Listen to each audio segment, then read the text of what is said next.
Tout le monde le sait, les papillons de nuit sont très attirés par la lumière.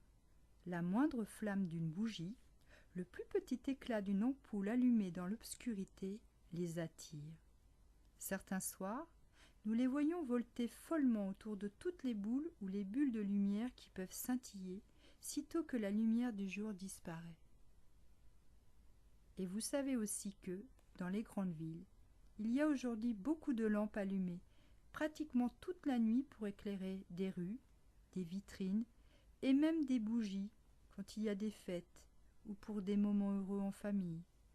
Les papillons de nuit se précipitent parfois avec tant de fougue que leurs ailes grésillent et s'embrasent, même contre des ampoules trop chaudes ou la flamme des bougies. Tout se passe comme si, aveuglés par leur propre enthousiasme, ils n'hésitaient pas à risquer leur vie, aller vers leur perte ou se rendaient invalides à jamais. Ces hécatombes ne découragent pas pour autant les autres papillons. Certains viennent de très loin, attirés par la plus petite des lueurs.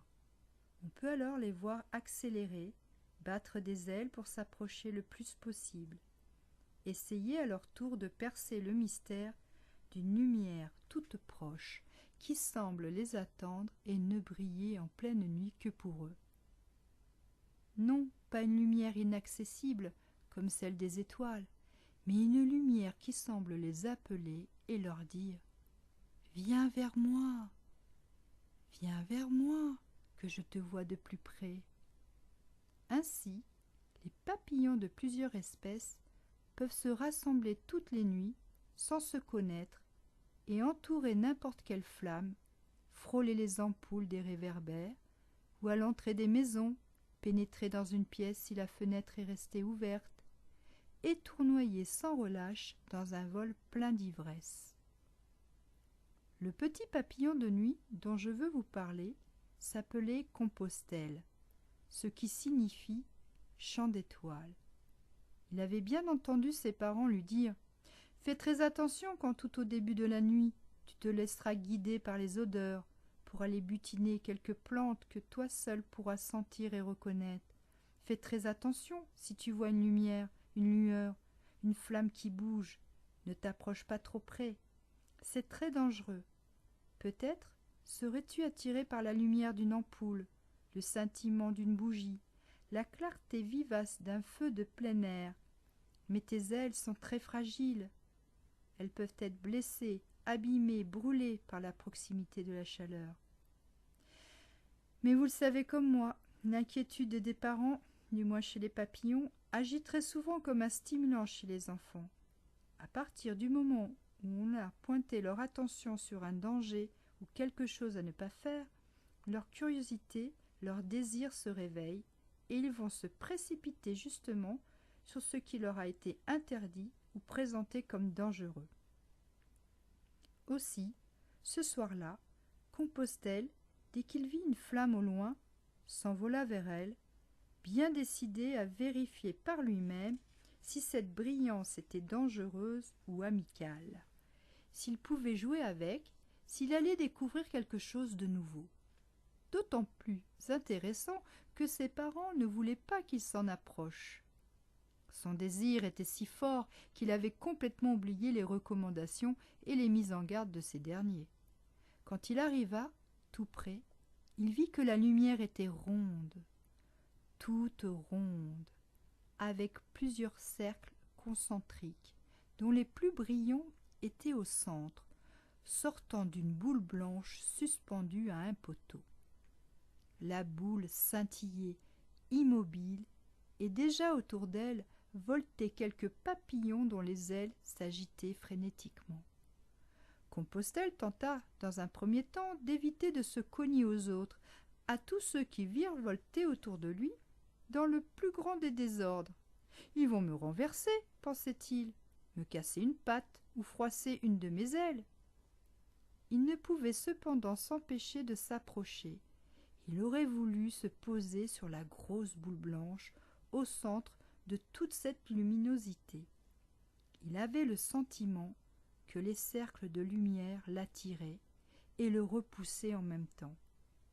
qu'il était pris dans un courant qui le faisait s'élancer, reculer, sursauter, s'envoler encore et encore. Quelques minutes plus tard, un peu étourdi, mais pas découragé, le petit papillon s'éloigna du cercle et décida qu'il allait foncer droit, tout droit sur la boule et se poser dessus.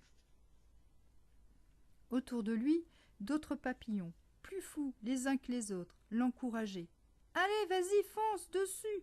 On dirait que tu as peur. Regarde comme celui-là s'approche, comme il vire au dernier moment. Allez, montre-nous ce que tu sais faire. » Vous savez comme moi que, chez les papillons, il est difficile de résister à de telles provocations. On a peur de passer pour un lâche, un faible ou un sans courage si on ne fait pas comme les autres. Déjà qu'il y a quelque temps, plusieurs de ses amis ou soi-disant amis, à la sortie de l'école, lui avaient dit « Tu devrais faire comme nous, tu devrais fumer, tu devrais t'éclater. » Il n'aimait pas la fumée, mais il avait tout de même essayé pour éviter qu'on se moque de lui, pour ne pas se faire rejeter. Puis il avait renoncé très rapidement. À ce moment-là, il ne savait pas encore qu'il s'était respecté, qu'il s'était choisi au lieu de faire comme les autres. Mais ce soir, il lui paraissait difficile de résister, puisque cela correspondait aussi à son désir, du moins le croyait-il. Alors, Compostelle prit son élan, monta vers le ciel, inclina ses ailes et s'apprêta à descendre à toute vitesse sur l'énorme ampoule du réverbère qu'il voyait comme une grosse boule de lumière. Soudain, il entendit, tout près de lui, une petite papillonne qui lui disait « Toi aussi tu as envie d'aller voir de plus près.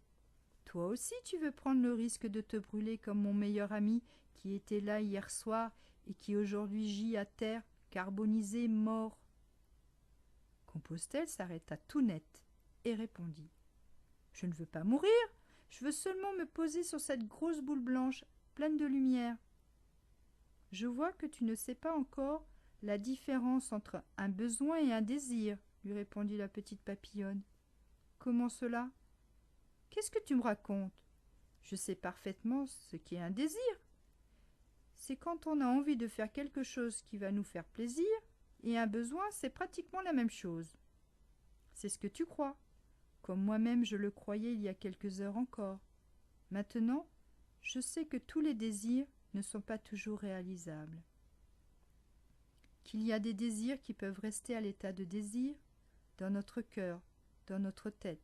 Je sais aussi que les besoins, c'est tout ce qui préserve la vie, ce qui nous permet d'exister et surtout de rester vivant.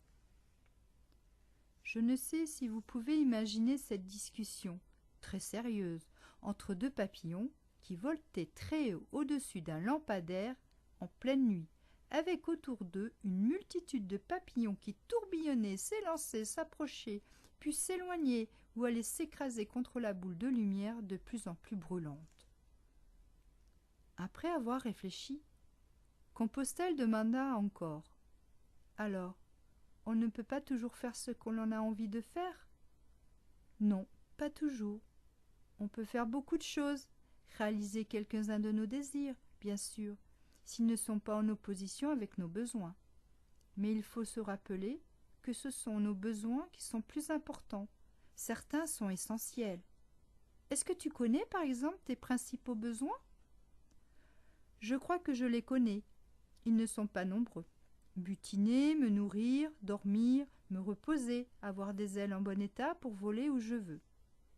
Il réfléchit encore un peu, puis dit en rougissant « J'ai aussi besoin d'être aimé et d'aimer, et pas seulement mes parents. J'ai aussi plein de désirs, comme voyager, me poser sur l'eau, monter très haut dans le ciel, aller voir une étoile, et surtout m'approcher de cette grosse boule lumineuse, ce que j'allais faire avant que tu me parles. » « Moi aussi, chuchota la papillonne, j'ai des désirs, mais j'ai découvert qu'il était important qu'ils soient en accord avec mes besoins relationnels. » « Qu'est-ce que c'est, un besoin relationnel ? » Pour moi, il y en a beaucoup, dont 6 qui sont très importants et que je tente de respecter dans ma propre vie. Par exemple, le besoin de parler, de m'exprimer, de dire ce que je ressens, ce que j'éprouve, où j'en suis dans mes sentiments. J'ai aussi besoin d'être entendue. Là, en te parlant, je me sens entendue. Cela ne veut pas dire que tu dois être d'accord avec moi ou avoir le même point de vue. Cela veut dire que, dans un échange, j'ai besoin de sentir que ce que je dis est arrivé jusqu'à l'autre. Ce que je sens d'ailleurs avec toi. J'ai aussi le besoin d'avoir une intimité ou un jardin secret pour moi seul. Et j'ai aussi besoin de rêver. De rêver que demain sera meilleur qu'aujourd'hui et qu'après-demain plus beau que demain. Compostelle se sentit soudain très fier. Il avait le sentiment que c'était la première fois que quelqu'un le remerciait de simplement l'écouter sans l'interrompre. Il demanda : quels sont les autres besoins relationnels que nous avons ? Il y a aussi le besoin d'être connu, mais attention d'être connu tel que nous sommes, tel que nous nous sentons, et non pas comme les autres croient ou pensent que nous devrions être. Souvent, j'ai l'impression que mes parents ne voient qu'une partie de moi, surtout quand je fais quelque chose qui ne leur convient pas. Un autre besoin important pour moi, c'est d'être valorisé. Cela veut dire que j'ai besoin que ceux que j'aime portent un regard positif sur moi, me donnent le sentiment que j'ai une valeur pour eux, que je compte pour eux, qu'ils peuvent aussi compter pour moi et sur moi. C'est aussi un besoin important pour moi, lui chuchota Compostelle, car je constate que mon père ne me fait pas assez confiance, qu'il doute de moi, que certains de mes amis, qu'il connaît peu, ont plus de valeur pour lui que j'en ai à ses yeux. Il y a aussi le besoin d'intimité. Tu sais, quand on a envie d'être seul, de s'enfermer dans sa chambre, de ne pas être dérangé ou de ne pas toujours être obligé de répondre aux questions de sa mère. Qu'est-ce que tu as fait ? Qu'est-ce que tu vas faire ? Où étais-tu ? Qu'est-ce que tu penses ? Qui t'a appelé au téléphone ? Moi, je déteste ça. Et quand ma mère me pose des questions, je ne réponds pas ou je fuis. Elle croit que je ne l'aime pas. Ce n'est pas vrai, je l'aime beaucoup. Elle est importante pour moi. Mais c'est vrai que j'ai besoin qu'on respecte mon intimité. Les parents veulent toujours savoir ce qu'on a dans la tête. Si on a bien travaillé en classe, si on n'est pas malheureux, qui on fréquente, si on n'a pas menti. C'est pénible. J'ai même mis un écriteau sur la porte de ma chambre, défense d'entrée sans permission. Et puis, tu sais, lui dit encore la petite papillonne, il y a un autre besoin important. C'est celui de pouvoir exercer un peu d'influence sur les autres, surtout sur ceux qui prétendent nous aimer, nos parents, nos amis. Que de temps en temps, ils acceptent notre point de vue, qu'ils n'essaient pas d'avoir toujours raison ou de vouloir nous convaincre que leur point de vue est meilleur que le nôtre. Je ne savais pas que nous avions autant de besoins. Et tu appelles tout ça des besoins relationnels. Ce sont des besoins importants, parce qu'ils sont à la base de toutes nos relations. Quand ils sont comblés, dans un échange ou un partage, ils nous dynamisent, nous donnent beaucoup d'énergie, confirment toute la vivance de notre vie, nous permettent d'engranger de la confiance et de l'estime pour nous-mêmes. Quand ces besoins sont satisfaits, nous avons le sentiment que nous pouvons mieux nous aimer. Tout cela laissa Compostelle très songeur. Il n'avait plus envie d'aller vers la lumière artificielle d'une ampoule de lampadaire, ni risquer de se brûler les ailes à la flamme d'une bougie. Il aurait voulu poursuivre cet échange avec la petite papillonne, qu'il trouvait très sympathique. Aussi, ce soir-là, avant de se quitter, ils se promirent de se revoir. Au moment de se séparer, après qu'ils se furent embrassés, comme font les papillons, en bougeant doucement les petites antennes qu'ils ont au sud de leur front, il lui dit : « J'ai vraiment le désir de te revoir. » Elle lui demanda en souriant : « Est-ce un désir ou un besoin ?» Et Compostelle lui dit gravement : « Je crois que c'est un désir qui va se transformer en besoin. » On croit savoir qu'à partir de ce soir-là, Compostelle renonça à cette sorte de drogue dont avait besoin certains papillons, à ce faux désir d'aller vers les lumières qui sont à l'extérieur, pour au contraire s'approcher d'un peu plus près d'une autre lumière, très vivante celle-là, qu'il y avait en lui et qui s'appelait amour.